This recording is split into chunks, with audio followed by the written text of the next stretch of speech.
Can AI do Lutheran theology? That's what we're here to find out today. Welcome to the 1517 YouTube channel. I'm Caleb Keith. I'm joined by my very good friend, the Reverend soon-to-be Dr. John Hoyum. Hey, I think I can take the title for now. Oh, okay. The Reverend Doctor.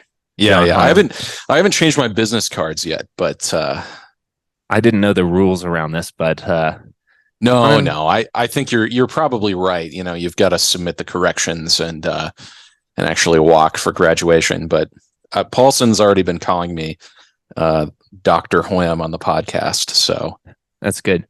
That gives you a hint if you are you're probably new to the 1517 YouTube channel because it's a growing endeavor from 1517. But John and I both host podcasts on the 1517 podcast network.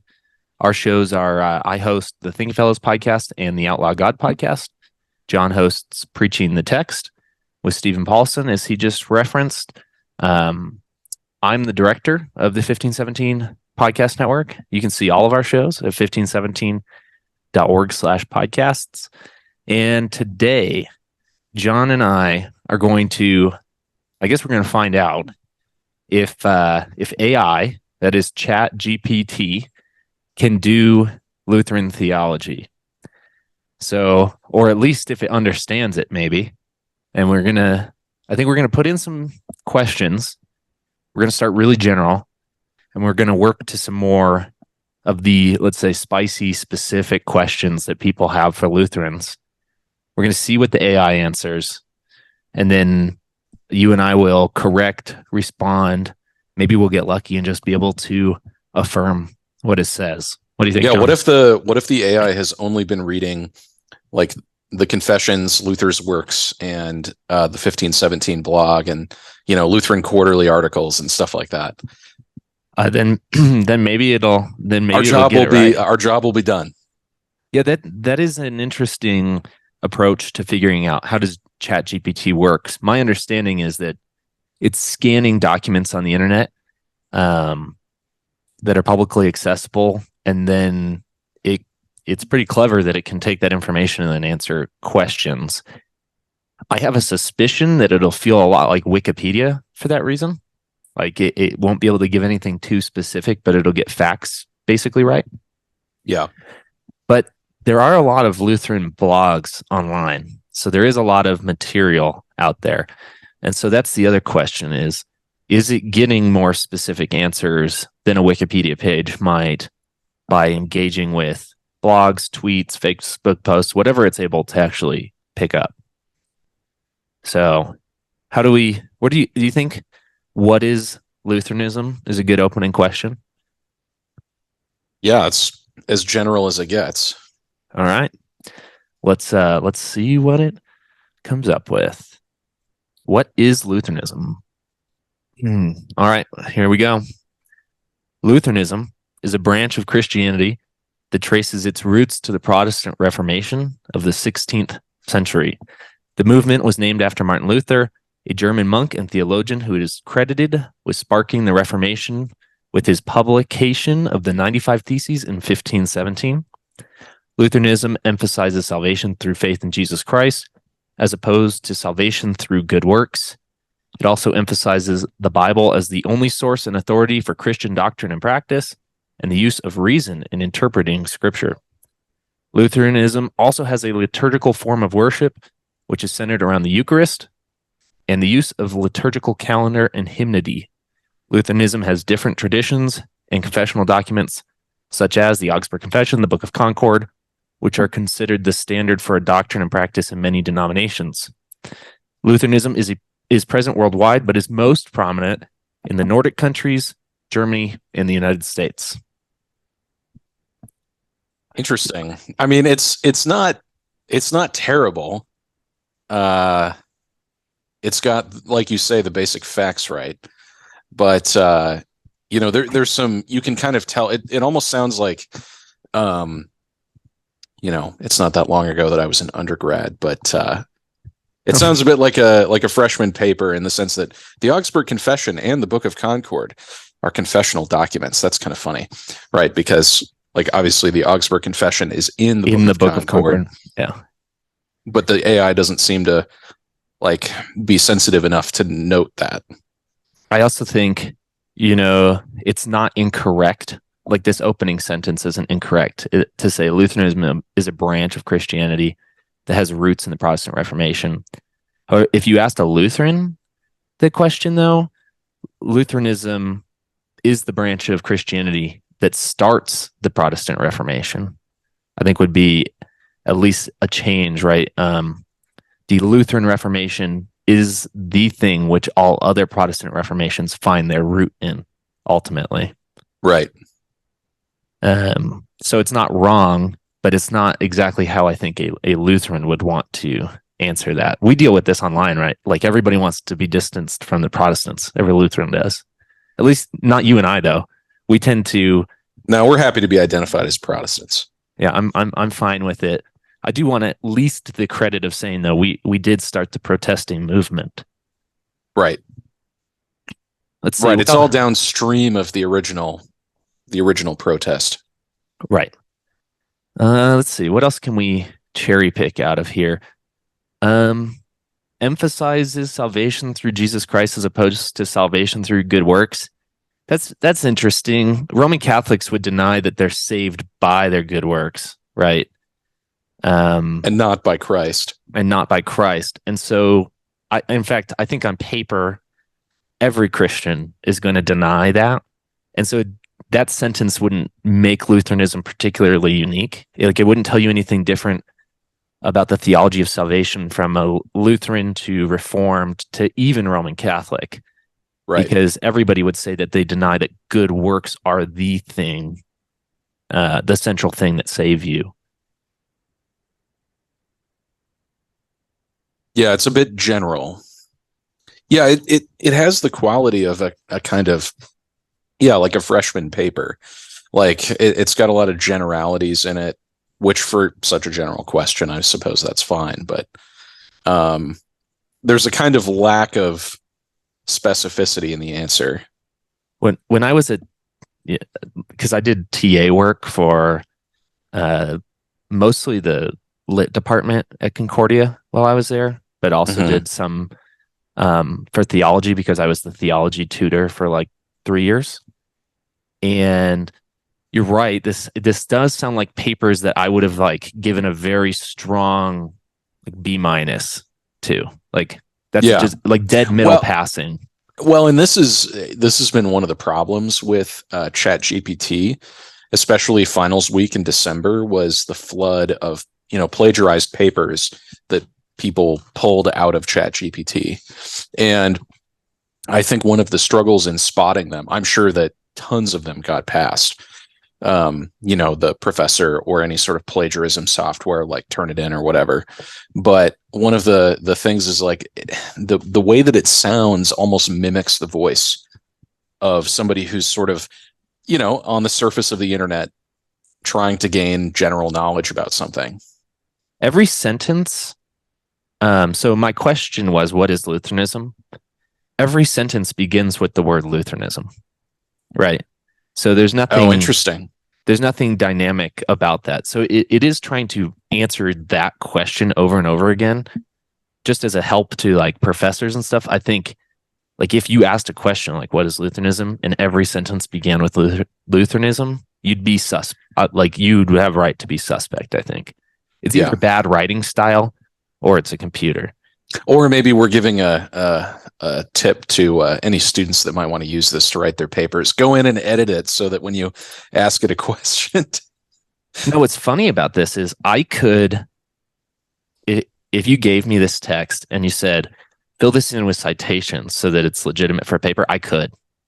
Like I could just open, I could open 3 books on my shelf right now, put citations that aren't direct quotes, that are just paraphrase citations. And boom, this thing's clean, technically. Yeah. So that's scary. That's scary. But yeah, I think you'd have to. I was talking with Ken Jones, wrote a ChatGPT article for the 1517 blog. And I was talking to him about the idea that maybe as a professor, you actually put a prompt into ChatGPT and then you make students correct it and cite it and then put more specific information in it. Because then you're sort of making them do what you want anyways, which is actually understand, say, the narrative of the Reformation, or go into a book that finds the supporting evidence for the statement, or maybe refutes the bot. And so you're still making the students do research then, and then they can't really cheat because you already did the part where you use the computer. Yeah, I'm sure people will come up with all kinds of ways of getting around this. One of the ones that I've seen on social media is something that I was actually made to do in seminary, which is have 2 or 3 hour exams where you write a 10-page paper by hand in a blue book. And I had to do that. That was something, when I told my dad, who of course is much older than I am, that we were doing that, he was like, "Oh yeah, that's how it always used to be." That's funny. I had to do that for exactly, I think, 2 classes. You want to guess who taught those classes that I had to handwrite in blue books? Mallinson? Rod Rosenblatt. Oh, Rod. Okay. Rod did, and Mallinson Rod was brutal. Mallinson never made us write in class. But Rod, I believe it. Although Rod's the guy that doesn't really do grades, right? He did, and he aggressively graded grammar in the handwritten blue books, which was brutal for me because I still used the crutch of every grammar correcting software that exists on the planet. Yeah, and me. Yeah, and you. So, all right, you want to move on to the next question? Let's do another one. How about what are the central teachings of Lutheranism? Wow. Should we do that? All right, let's see. Okay. Oh, let's see how many he gave us. 8 central teachings. Number 1, salvation through faith in Jesus Christ. Lutheranism emphasizes that salvation is a gift from God that is received through faith in Jesus and not through good works. Number 2, the Bible as the only source of authority. Lutheranism teaches that the Bible is the only source of authority for Christian doctrine and practice, and that it should be interpreted through reason. Number 3, the doctrine of justification. Lutheranism teaches that sinners are justified before God, not because of their own merit, but because of the merit of Jesus Christ, which is imputed to them through faith. Real presence of Christ in the Eucharist. Lutheranism teaches that in the sacrament of the Lord's Supper or Holy Communion, the bread and the wine are truly the body and blood of Jesus Christ, and that through this sacrament, the faithful receive forgiveness of sins and the strengthening of faith. 5, the importance of liturgy. Lutheranism has a strong liturgical tradition, which emphasizes the use of liturgical calendar, hymnody, and sacramental practices. Number 6, the 2 kingdoms doctrine.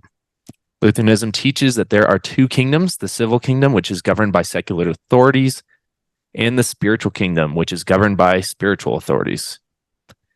The priesthood of all believers. Lutheranism teaches that all baptized Christians are a priesthood of believers, and that they have the direct access to God through faith in Jesus Christ without the need for a human mediator. Number 8, the theology of the cross. Lutheranism teaches that the cross of Christ is central to the Christian faith, and that through the cross, God's wrath and love are revealed, and the believer's sins are forgiven. So, a couple of those are pretty goofy. 1 through 3 are interesting because they are almost word for word what it gave when I asked what was Lutheranism.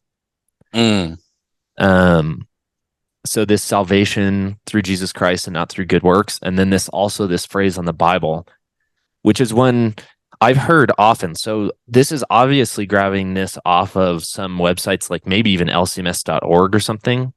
Yeah. Because you hear this phrase like word for word. The Bible is the only source and norm for Christian doctrine and practice. And they don't even say living, they say practice.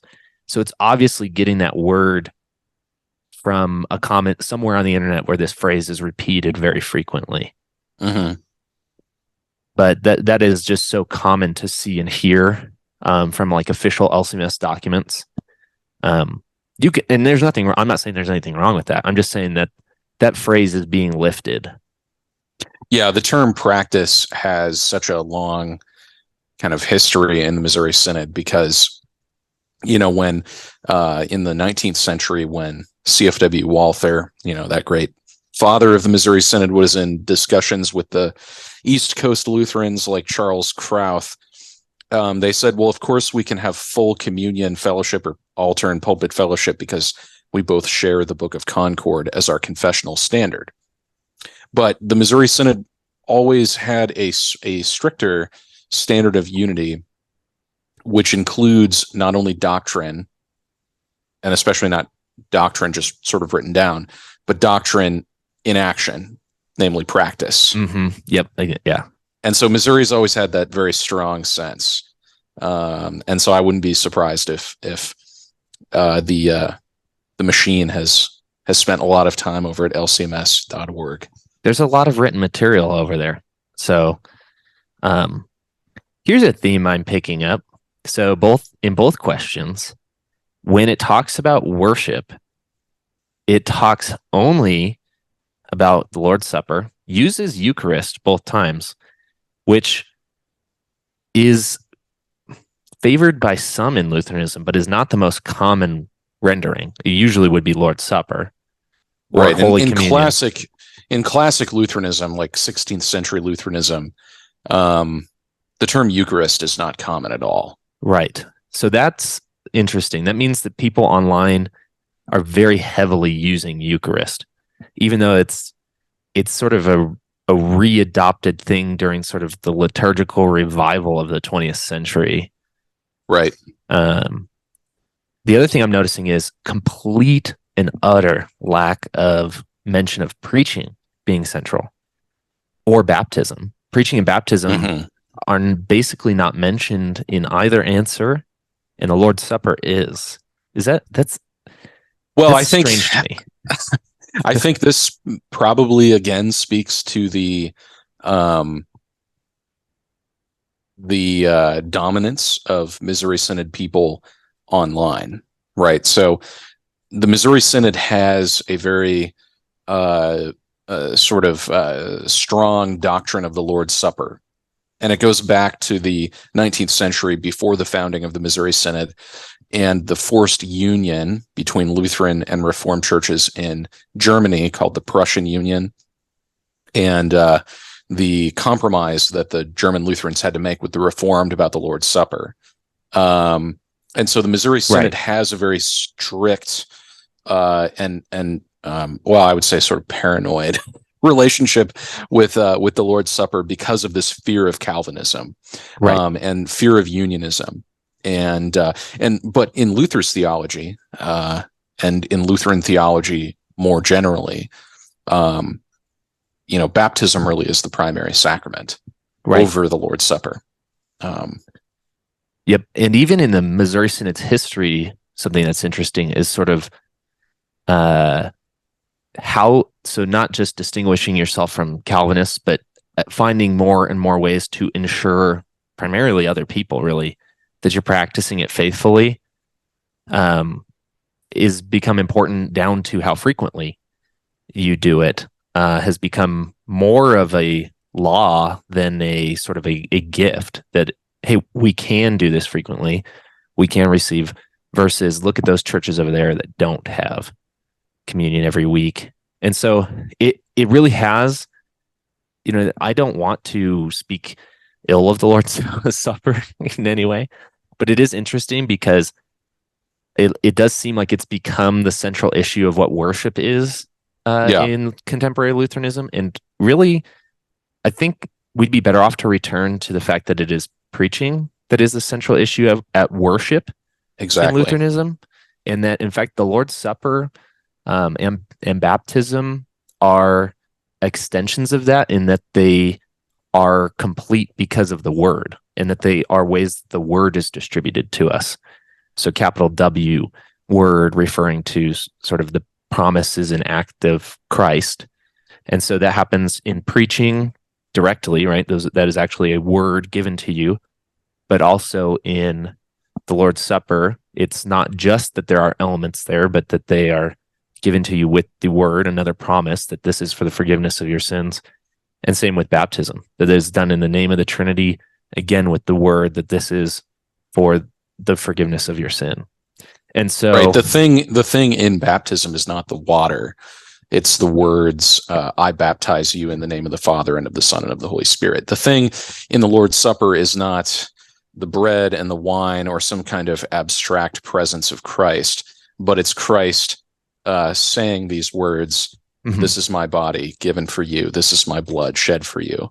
And outside of those words, the sacraments are nothing. Yeah, so baptism without the word is just a washing your hands, and the Lord's Supper without the word is just a meal.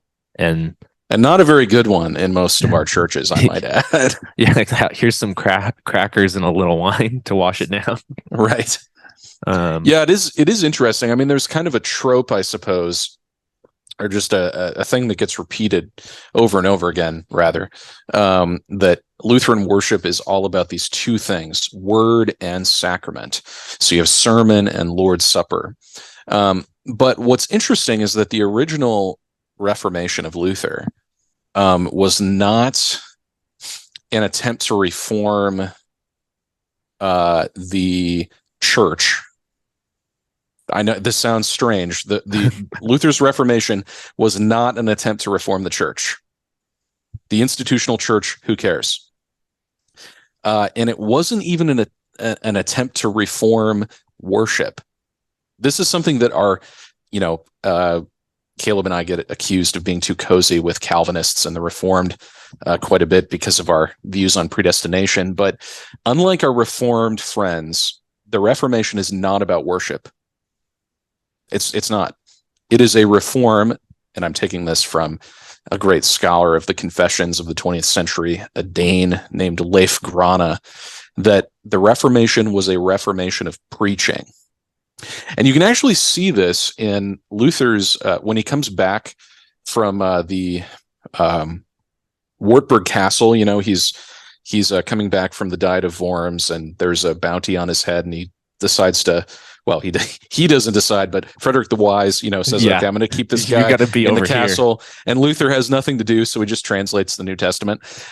Well, when he comes back, Karlstadt, the sort of a friend of Luther's, has been busy at work reforming worship in Wittenberg.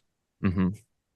And he's eliminated all kinds of elements of the Mass. He's forced communion in both kinds on people, regardless of whether they're comfortable with it or not.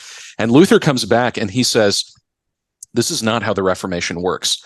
The Reformation is about preaching.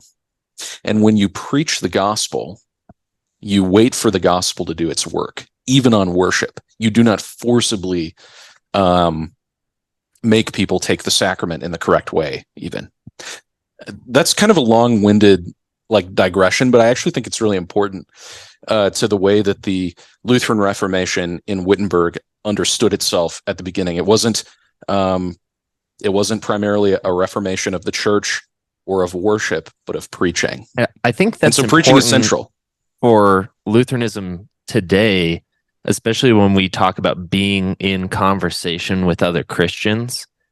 And often when somebody is, let's say, convinced of Lutheran doctrine through preaching, usually that's the mechanism, we tell them that they now need to buy the whole worship style as well, right? Like that if you don't get the whole kit and caboodle right now, you don't have Lutheranism. We're often uncomfortable with somebody, sort of buying central tenets of Lutheranism, believing justification by grace through faith, maybe confessing the solas, maybe even saying, I confess the content of the Augsburg Confession.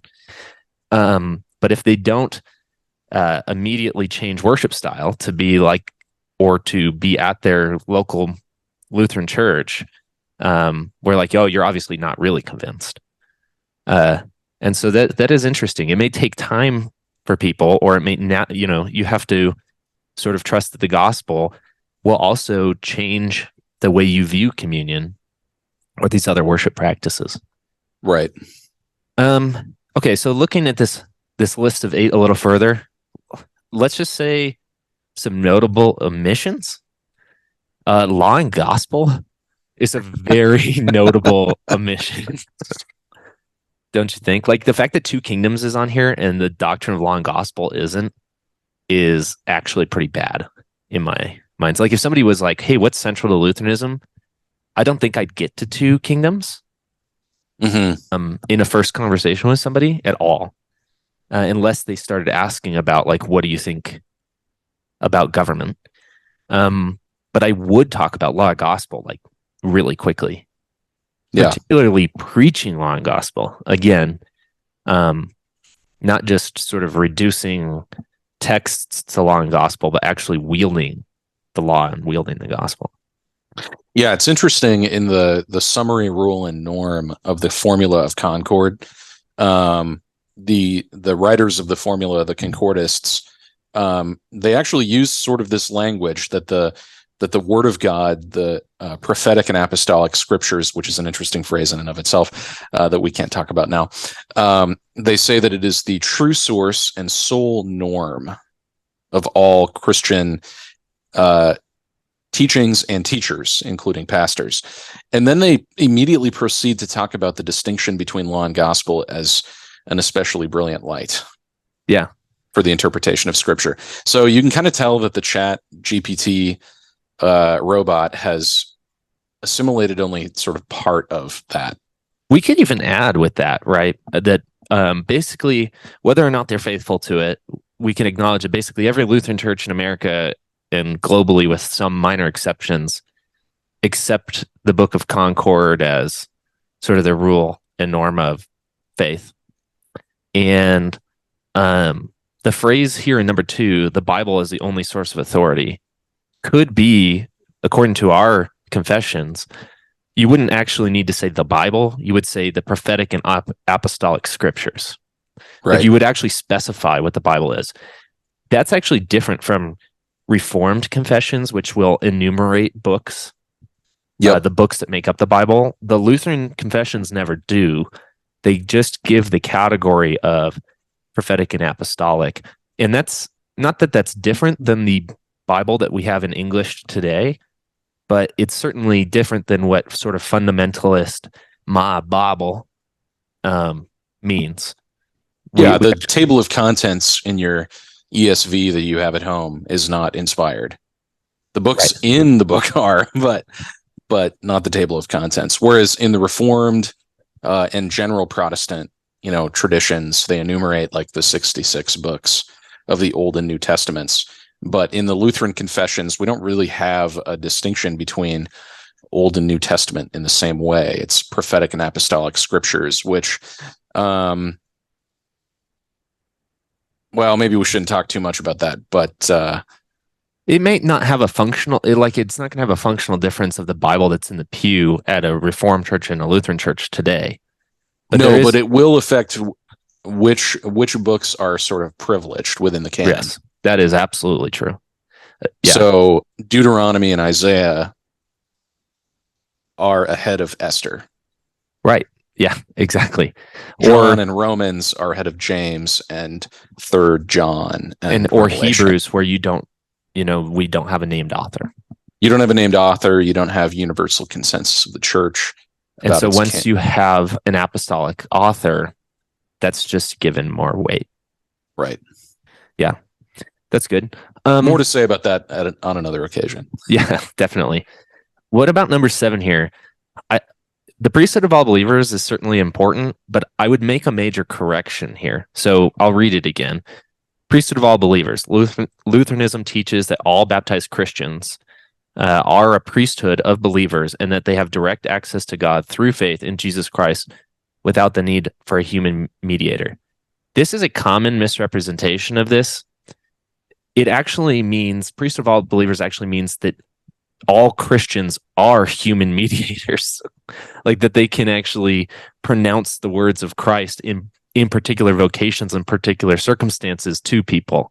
That's generally handled by the, quote unquote priesthood, but your local pastor who is assigned and called to a specific place to absolve, to not mediate in the sense that you can't get access to God without him, but to mediate on your behalf, i.e., when you need Christ to speak into your ears, he is there to proclaim the promises of Christ to you. When we talk about the priesthood of all believers, we're talking about that in your particular vocations, you too have the authority to proclaim Christ to people. You can actually mediate the words of Christ that they can't produce inside themselves to another human being. Yeah, it's the office of the keys belonging to every Christian. Of course, for the good order of the church, these binding and loosing keys of the forgiveness of sins are invested in the pastor, so that you have a single person within the community who has sort of the sole job of forgiving and absolving sin, and then excluding, unbelievers and gross public sinners, things like that, the binding key. But I think you're right here as well. I also find the answer concerning no human mediator kind of interesting, because like we would say that Jesus is our mediator, and yes, obviously Jesus is human, fully human. So that's a little bit docetic. I don't know if ChatGPT has studied up on ancient heresies yet. I find this to be a very standard non-denominationally Protestant answer about prayer, actually. Yeah, the priesthood of all believers means that you can talk to God without a priest. The problem is, and this is something Lutherans would emphasize, is when you talk to God, how is he going to talk back? And that's where the priesthood of believers all believers actually comes in. He's going to talk to you by means of another person. And so we would call a mediator not somebody who is a wall between you and God, but is actually God's means of speaking to you. Mm-hmm. And so mediator doesn't have to have this negative connotation of like, well, you can't talk to God without somebody else. It's actually like, no, God has a mechanism for speaking to you, so that when you reach out to him, cry out to him, you're not just sitting in silence in your bedroom. Okay.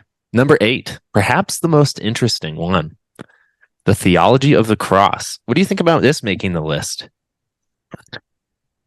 Well, of course, I'm happy about it, but in internet Lutheranism, which is not really the most illuminating place to be, the theology of the cross is kind of unpopular these days. Mm-hmm. So I'm almost shocked that it makes the list, but on the other hand, given the amount of information about the theology of the cross, I'm not surprised that it completely misidentifies it. It also, again, so you and I have both published works on the theology of the cross. Mm-hmm. And it's partially controversial because as a phrase, it's actually pretty rare throughout the course of the Reformation. And its use is pretty heavily centralized at the very beginnings of the Reformation, 1518 to maybe 1522, right? And it ends up being something that we'll often explain as absorbed and broken into other very important doctrines, like we were mentioning before, like law and gospel and preaching. And the important work that's been done on the theology of the cross is not just that Lutheranism emphasizes the cross, but that the cross is actually done to you and for you in your particular place and time. But Caleb, aren't you adopting an existentialist framework in which you deny the gravity and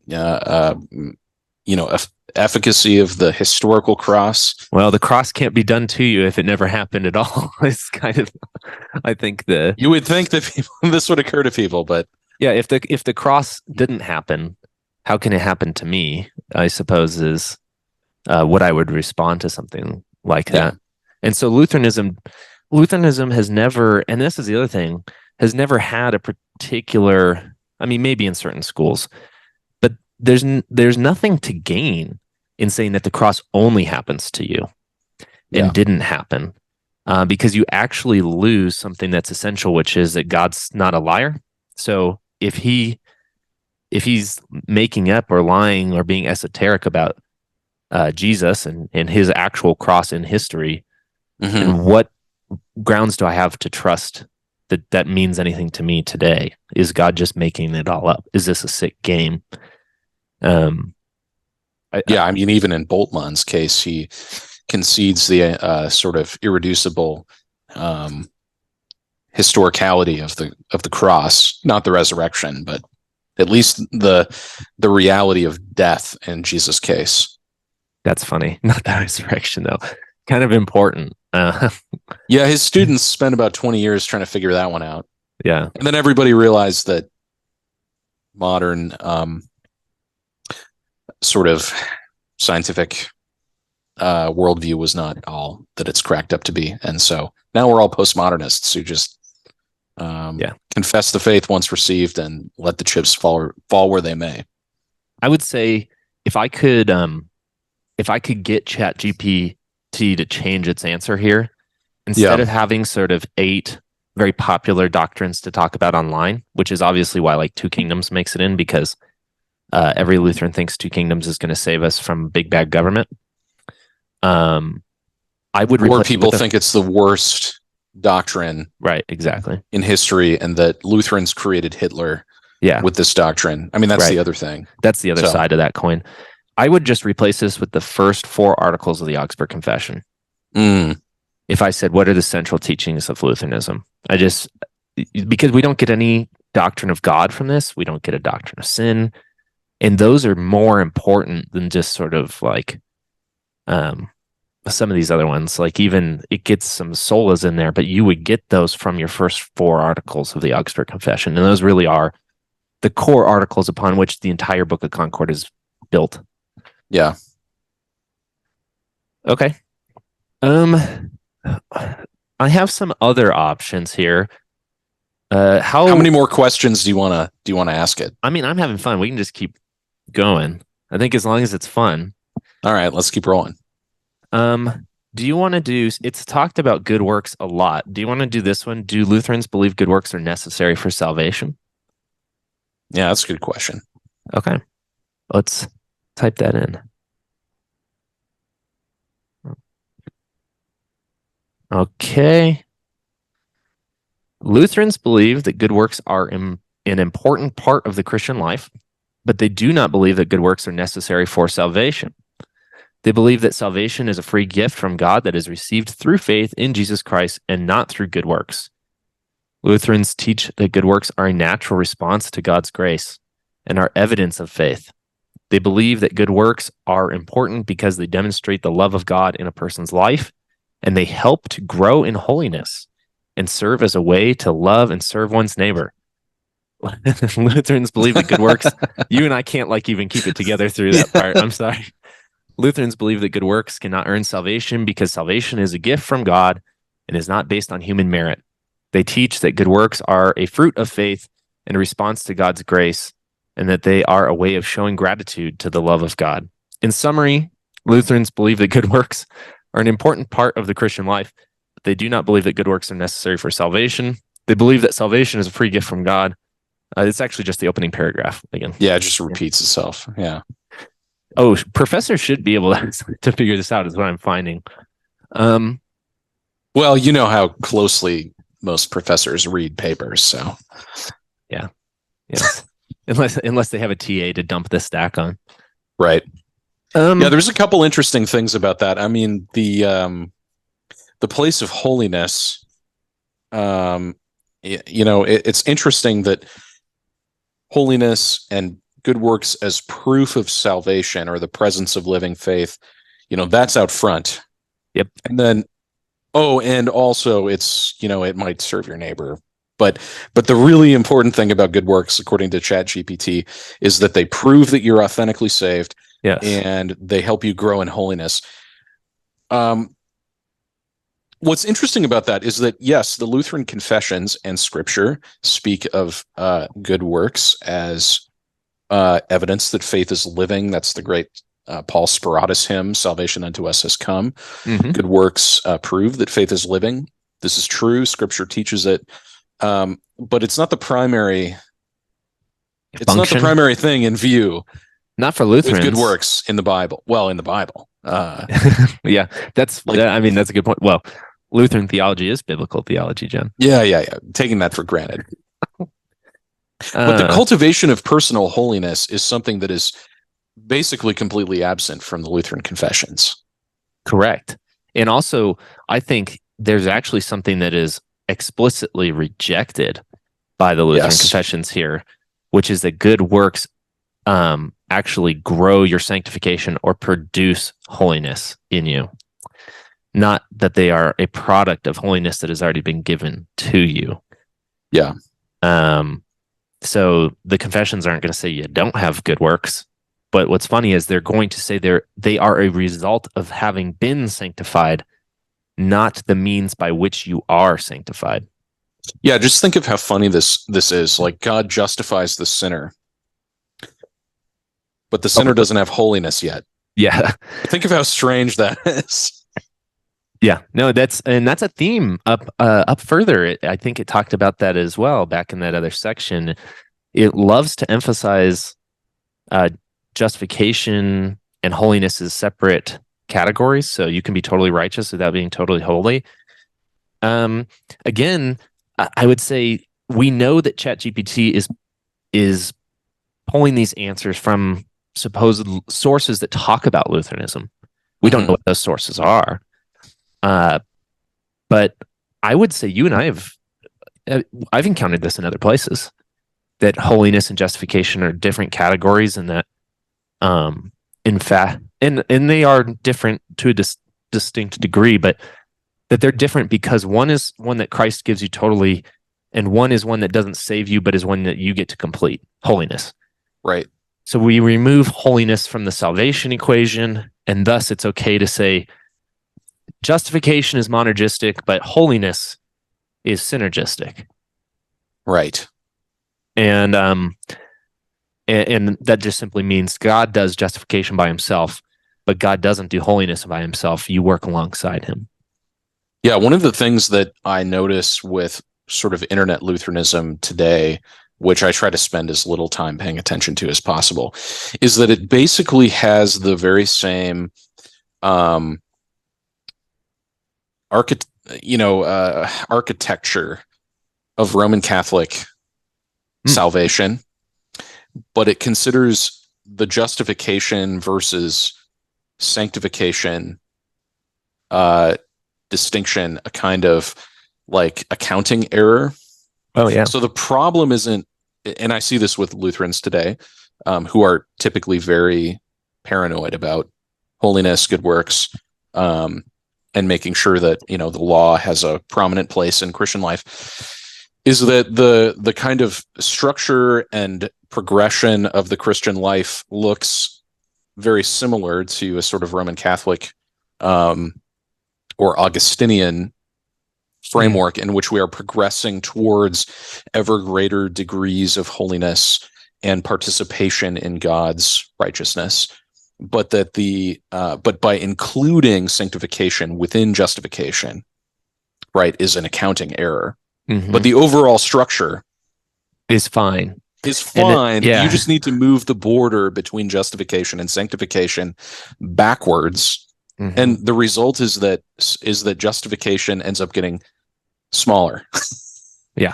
Whereas in the case of Luther himself, well, and we can say why gets bigger. Yeah. And we can say why justification gets smaller, right? Because we can perceive it as a one and done. All right, I've been justified and now I've got a whole life to live. Yeah, what am I supposed to do? And that life must be one of growing in holiness, right? Like, so justification becomes sort of this one-time thing that's over, and now I'm ready to get down to business, which gets back to your point of, if we actually talk about, when Lutherans talk about good works, it's not that we don't, but we emphasize this other portion, which is your neighbor needs you. Like, you will live in a world with other people who are dependent on you and on whom you are dependent, and they need you to, as best as you can, live according to the law. Right. And so it's more significant for those people than it is for God. certainly, and than it is for your personal holiness. So, okay, let's see. You got another question? Yeah, I mean, I've got ones that are sort of up our alley. Like, okay, we never and ever hear an end to the question of the third use of the law. Should we see if the AI believes in the third use of the law? Yeah, let's do it. All right. So, um, let's see. What do Lutherans believe about the third use of the law? Lutherans believe in the third use of the law, which holds that the moral law, as found in the Ten Commandments, serves a purpose beyond just showing people their sins and their need for a savior. The third use of the law also serves as a guide for Christians to live God-pleasing lives and to love and serve their neighbor. The third use of law is viewed as a tool for sanctification, helping believers grow in their holiness and become more like Christ. This AI is not a Lutheran. Yeah, how did Calvin get a hold of this program? Yeah, so the problem here primarily is this the last two sentences, but let's pick on this last sentence. Third use law is a tool for sanctification, helping believers to grow in holiness.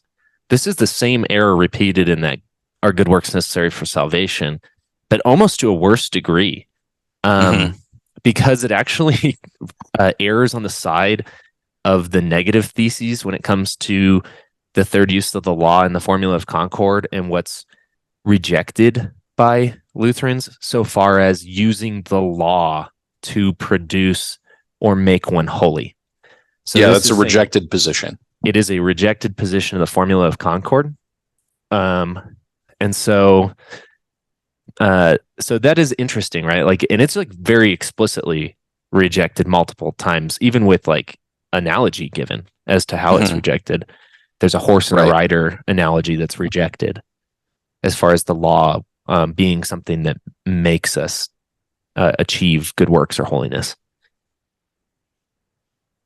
Yeah, if I had to guess, this answer is probably a product of the sheer volume of debate online about this question rather than the actual scholarship on the question. Because the actual scholarship on the issue of the third use would just never yield an answer like this. Here's a question so inaccurate. Right? Is I don't know how this AI handles it, but let's say library. My understanding is that it forms libraries of data that it's calculated, and then it can break the question into multiple levels and then access the various databases. So it might be able to ask the question initially to its database: do Lutherans believe in the third use of law? And find an affirmation. Yes, Lutheranism has a third use of law. And then it might be able to ask, okay, what is the third use of the law, to its database? To which there might also, as you said, did Calvin get a hold of this? This is what most reformed formulations of the third use of the law would say. And so could this just be what the definition of third use sitting in ChatGPT is? Yeah, I mean, actually, that seems pretty plausible because, it's just so obvious that this is a wrong answer from the perspective of the confessions that, even from the perspective of the author of the third use of the law, right? So Melanchthon, right? Melanchthon's outline of the third use of law, it's an addition to Melanchthon's systematic theology, the Loci Communes. It's an addition that happens 10 plus years after the initial writing of his Loci. And in it, he talks about the functions of the law or uses of the law, but an important word often gets dropped, which is divine uses.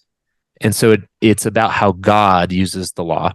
So so something like that, the third use serves as a guide, which is that's a rough paraphrase of what Melanchthon says. It reveals, it grants knowledge the third use of the law grants knowledge to the Christian as to what God's law is.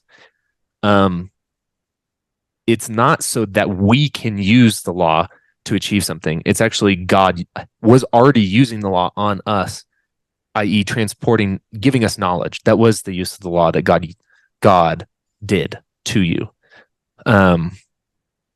And very often it's misunderstood that we are the users of God's law, right? Not him himself.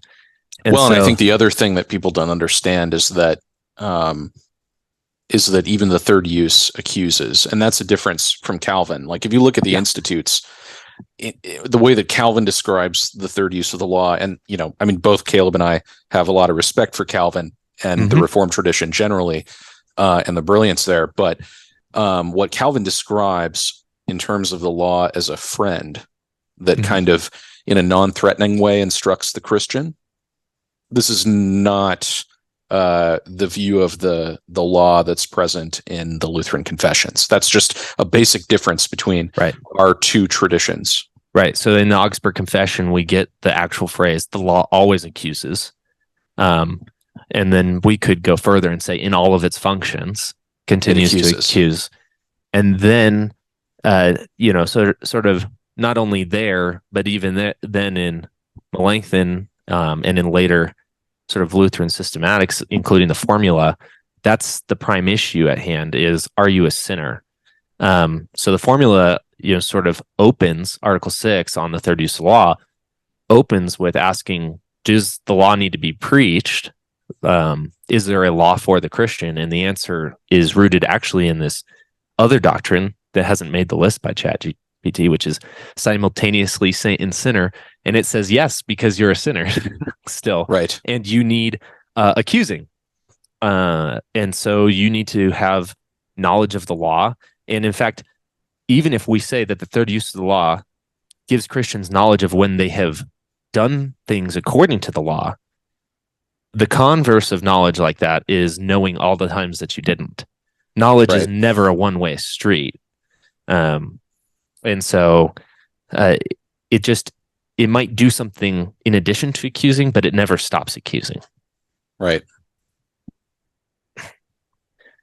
Given this answer, do you want to ask a follow-up, like, what do the Lutheran confessions say about the third use of the law? Ooh, that would be interesting. Because you and I are claiming this is sort of an unconfessional statement. Well, it might be useful to note that you and I may even have our own very minor disagreements about the third use of the law. Caleb, you as a good scholar of Melanchthon, think that we can kind of. I'm always trying to find a way to redeem the third use of the law because I respect Melanchthon so much. There's a way of teaching the third use of the law that does not involve you in accidental Calvinism. Respectable. Whereas the position I take is more that while there were early Lutherans like Melanchthon and many of his followers, and most of the Gnasia Lutherans, that is the ones who opposed Philip and kind of favored Martin Luther, most of them would have said that they believed in the third use of the law. One of the arguments that I've made is that most Lutheran accounts or descriptions of the third use of the law is not actually a distinct use of the law at all. And so even on this issue, Caleb and I are a little bit have a sort of distinct perspectives, but we would both, I think, lobby for understanding the third use or whatever that is in the Lutheran confessions on the terms set by the text instead by Formula of Concord, Article 6, rather than inference in other areas of the Book of Concord. Right. So the third use of the law only appears in that article. Yeah. That's the only place that you can even possibly refer for evidence. And then in determining what that means, our sort of contemporary culture war context does not get to tell us what Lutherans do believe or should believe. Yeah. Yeah. So, well, let's see if it thinks it's in the Lutheran confessions. All right. The Lutheran Confessions, as found in the Book of Concord, uphold the belief in the third use of the law. The Augsburg Confession, interesting, Article 6 states that the law is a guide for Christians to live God-pleasing life and love and serve their neighbor. The Apology to the Augsburg Confession, Article 28, further explains that the law is used by the Holy Spirit to bring about repentance and to instruct righteousness. The Large Catechism, in the section on the Ten Commandments, also teaches the third use of the law, stating that it is to be used as a guide to help believers grow in their holiness and become like Christ. Third use of the law is also explained in the Formula of Concord as well. Woof. This is the worst answer it's given so far. Even if you completely were a defender and proponent of the third use, it is just simply wrong about these references. There is no mention of the third use of the law in the Augsburg Confession, the Apology to the Augsburg Confession, or the Large Catechism. Yep. In fact, all of those documents, I would note, are written before Melanchthon first formulates a third use of the law in the Loci. Right. The category of the third use of the law had never been introduced to Christendom by this point in time, by the point that any of those were. That's problematic. Well, it also seems to sort of mistake the teaching of the law with the cultivation of holiness. And we saw that with the one of the previous answers about growth in holiness and sanctification. But according to the Lutheran confessions, sanctification is not really a term that the Lutheran confessions ascribe to the life of the Christian at all. In fact, the Large Catechism specifically denies that and wraps sanctification as a synonym for justification. Yeah, and on the section on the Creed confirms that that you are sanctified by Christ and in the church by receiving preaching and the sacraments. Right. So sanctification is actually, as far as the catechisms are concerned, is completely associated with the means of grace, not with the law. Right. Yeah. The Lutheran confessions don't talk about sanctification. They talk about the new obedience, by which they mean, and that might sound like sort of a strange term, but the new obedience refers to the life of service to the neighbor. Like Paul talks about, the law will be fulfilled in us by the Spirit through love. Love for who? The neighbor. Yeah. And so this is the new obedience. But what I'm seeing in ChatGPT's understanding of the Lutheran view of good works and the law is that not only is sanctification sort of very important, but it's the law that drives it. Yeah, and that's interest. That is just really interesting. And yeah, the new obedience is something done by the sanctified, not an act of sanctification. Yep. And so, again, now that's not true in every Christian tradition when they talk about sanctification and obedience. So this is a Lutheran distinctive, right? So if you just said, if I actually typed in what's the Protestant belief concerning the doctrine of the third use law or concerning sanctification, these answers would be acceptable. They're just it's just not Lutheran.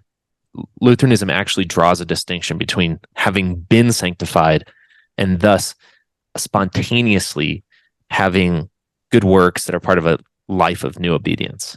Yeah. Yeah, it said, that makes me think back in the, what is Lutheranism?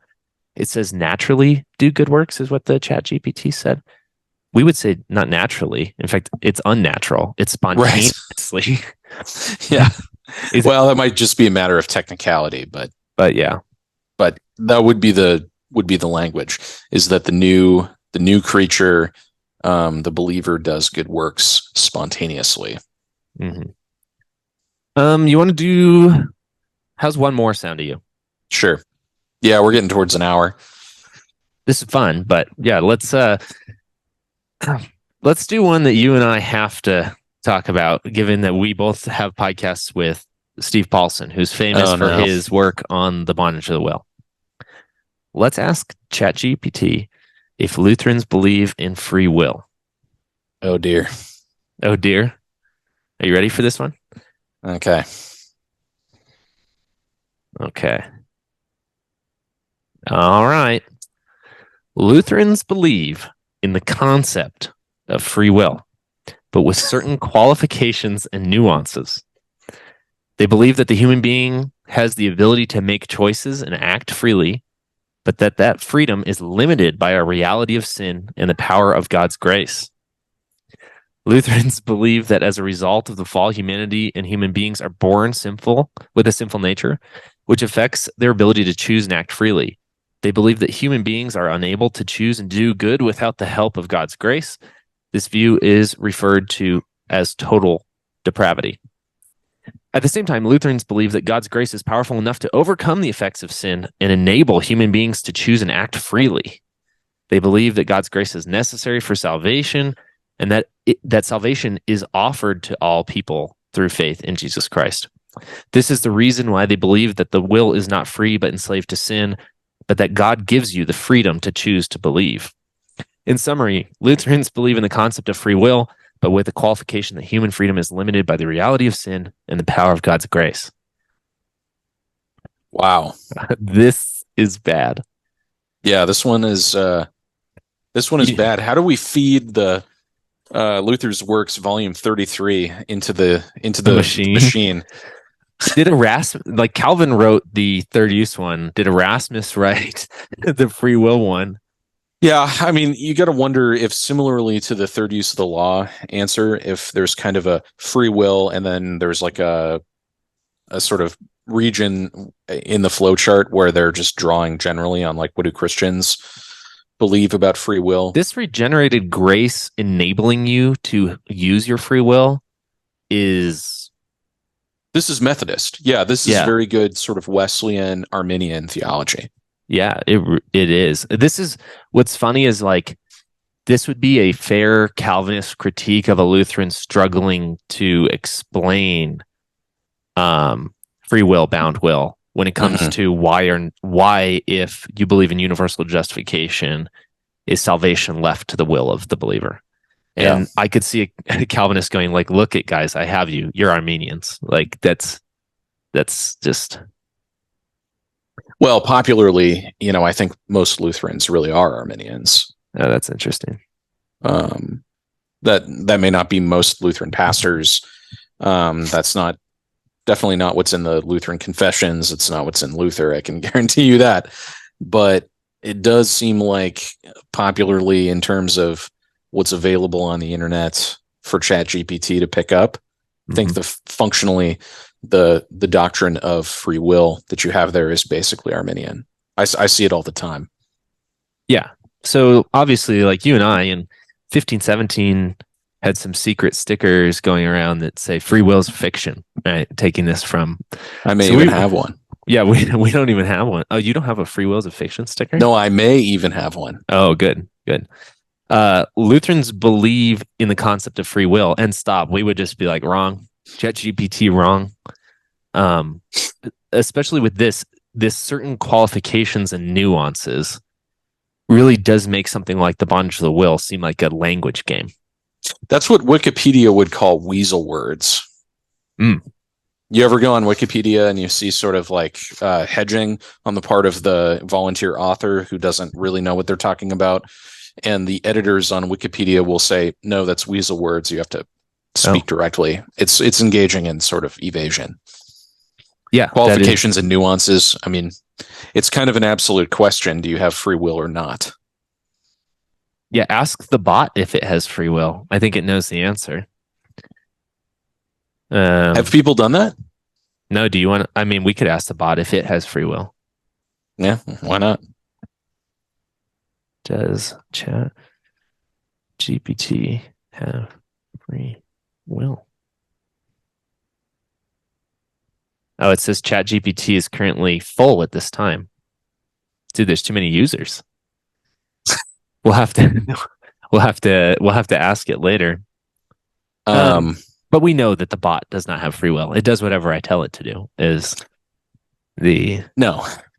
I think the tricky part here is that particularly in like the Augsburg Confession, Article 18. If I'm getting that wrong, forgive me. I'm shooting from the hip here.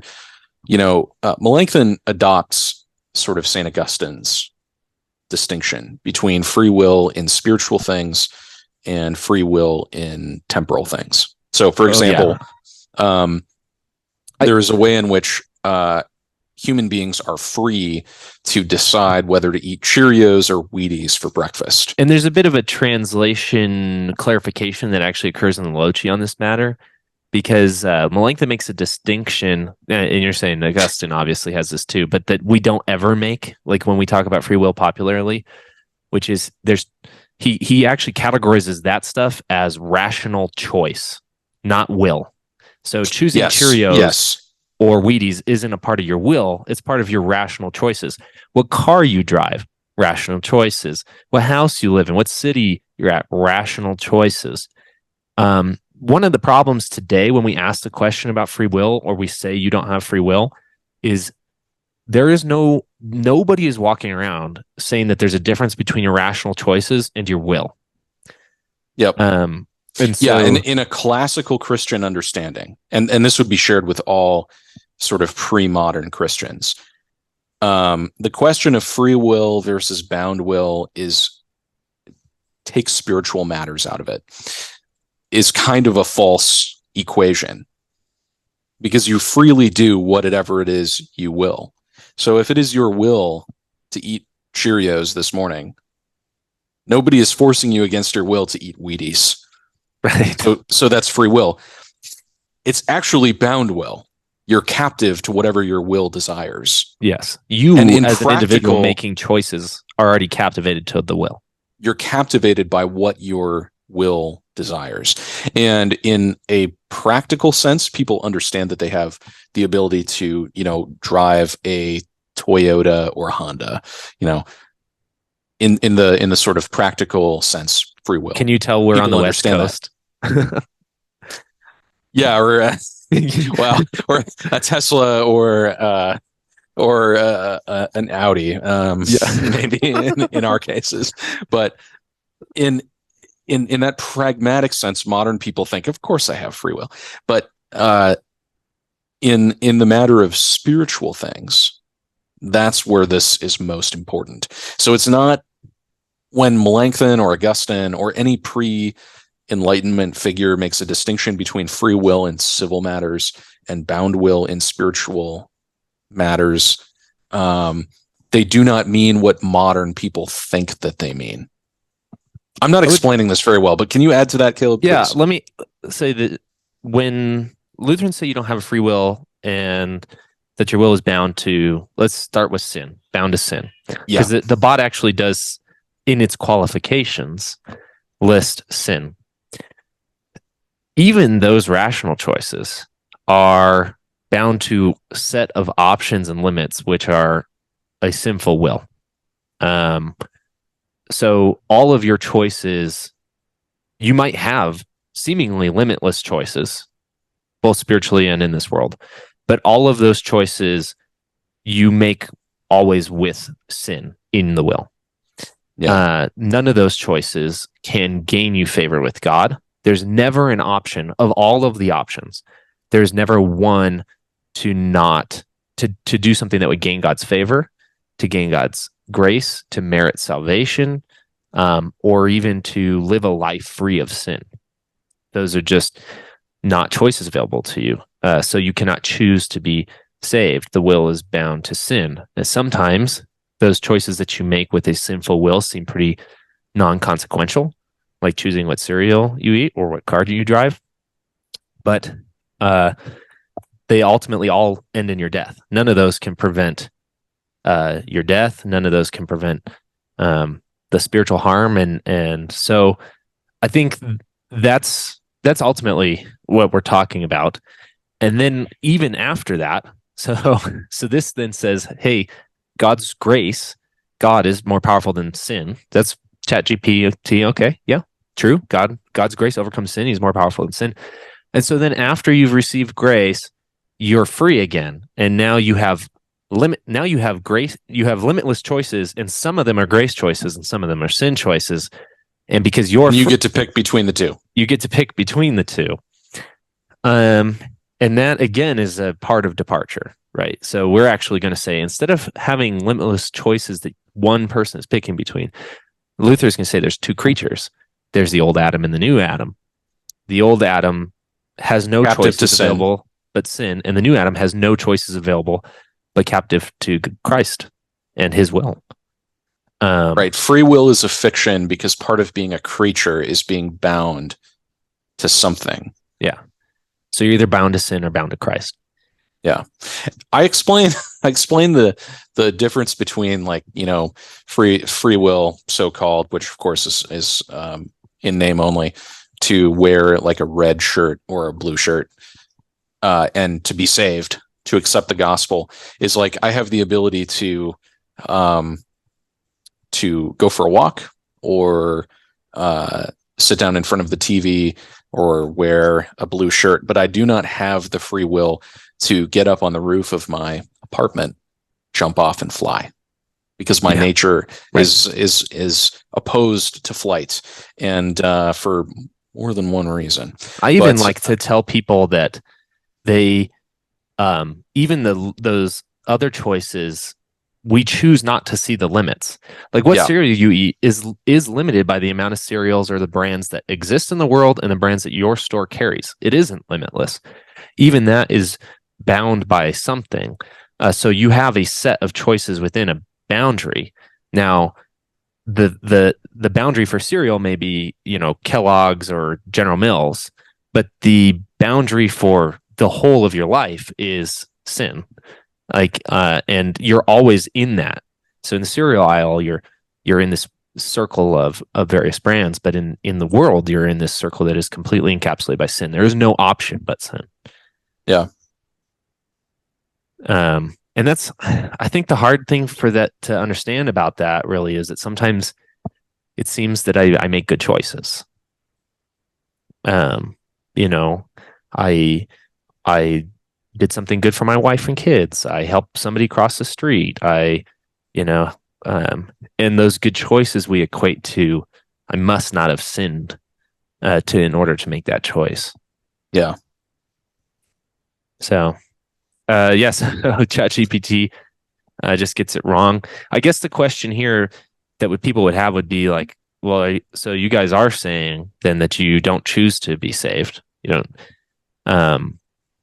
So if you don't have if you don't have free will to choose Christ, then how do you get saved? And we're going to say that's an act of the Holy Spirit in the reception of preaching, in the reception of his word. The good news about not having free will is that you don't have to make a decision about where you end up eternally. That decision does not lie with you. It lies with God. Now, as a general proposition, that's not very helpful. God has decided what he's going to do with you. The Lutheran way of talking about this is not just that God has made a decision in general about where people go in the end, but that God makes his decision. His hidden will. That it's hidden, that you have to find the clues towards it, maybe or use some a practical good work, syllogism. Some sanctifying. Yeah, the Calvinist practical syllogism. I do lots of good work, so I must be saved. But that God's decision about you is actually put into the means of grace. It's put into the word of forgiveness delivered one sinner to another. It's put into the word of baptism attached to it being the forgiveness of sins. This is why when Lutherans get asked, how do you know you're saved? The typical answer is because I've been baptized. Yeah. It's basically saying I can point to the moment where God told me he chose me. And that is in my baptism. And so it's not in the hidden will of God. And so, yeah, it is helpful. And so that you're right. It's sort of uncomforting in the universal, but what Lutheranism does is actually make this very, what we would say, pastoral. that Yeah. we don't actually talk about God's choosing or salvation in purely universal terms. Those things happen in the specific to you in the proclamation of the word and the administration of the sacraments. Yep. And so when you ask why some, not others, even, you're not saying, well, I know the will of God and this is why. You're saying you might not know why some and not others, but you do know that God has said something to you. And so you can actually say, we don't need to speculate about the world and other people because there's a word for you. Yep. No disagreement from me there. Well, you think that's a good spot to wrap up? I think we're. Yeah. You have any other questions you want to ask? Maybe we need to do more. Yeah. If this does okay, maybe we will do it again and ask other questions. What about that? Yeah, I think that would work. And I think people could even tell us what questions they'd be interested in seeing. So I think there's definitely some feedback that can even happen here. This was interesting. Can AI teach or do Lutheran theology? It's not quite Lutheran yet. So I think the thing. So I mean, obviously, Caleb and I have been students of Lutheran theology for a long time. We both have degrees in theology. Obviously, I work as a pastor. Caleb works, mainly doing the podcasts for 1517, but does research on the side on 16th century stuff related to Melanchthon.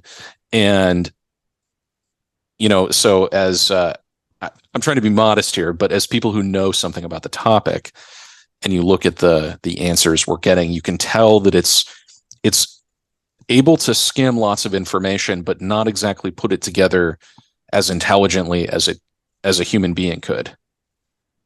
There's a quantity here where I would say, like, this is not a good way to teach Lutheranism. Yeah. In fact, this wouldn't even be and thus it wouldn't be a good way to find out what Lutheranism believes, not because it's missing rote fact. It sort of does get rote fact with some exceptions, like this, the Confessions and the 30th Law. It was just wrong on that one. But that was a rare exception. It gets the facts right. What it can't do is communicate the weight or gravity of those facts inside of a grander narrative.